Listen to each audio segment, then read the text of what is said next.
Na finta, escapou bem no marcador, vem embora o Guarani. Entrada na grande área, calibrou para bater, rolou para João Vitor, passou Luan Dias. Ele tenta o Borão de elevação, bateu na zaga, voltou para João Vitor. De frente pro gol, pé direito, bateu pro gol e é gol!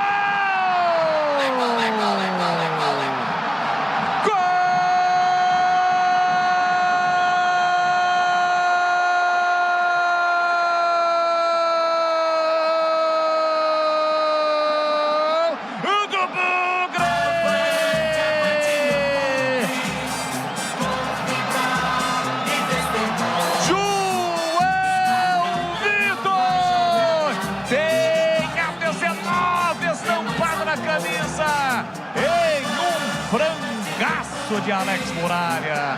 João Vitor recebeu na entrada da grande área, clareou, chutou, rasteira, a bola passou por baixo do goleiro. O Grão não quer nem saber. Valeu, Alex Muralha. Avante, avante, avante, avante, Mugrão. Faz a festa a galera bugrina. Verde e branco são as cores da paixão. Verde e branco, as cores do Mugrão. João Vitor, por nunca desistir, por sempre acreditar, ele arrisca e o goleirão come um frangaço, engole um peruzão, engole o peruzão, Alex Muralha. O Guarani sai na frente em um jogo difícil, complicado, em um postulante ao acesso, mas aqui é bugre, é raça, amor e tradição, é o Mugrão.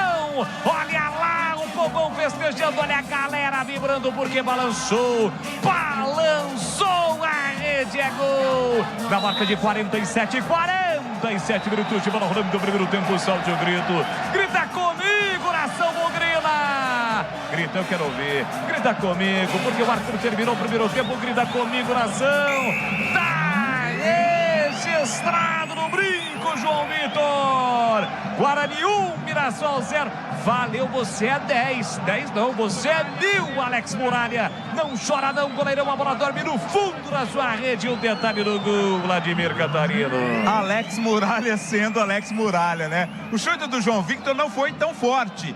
Deu a impressão que o Alex Muralha achou que seria uma defesa um tanto quanto tranquila. Mas quando percebeu, a bola passou por baixo dele.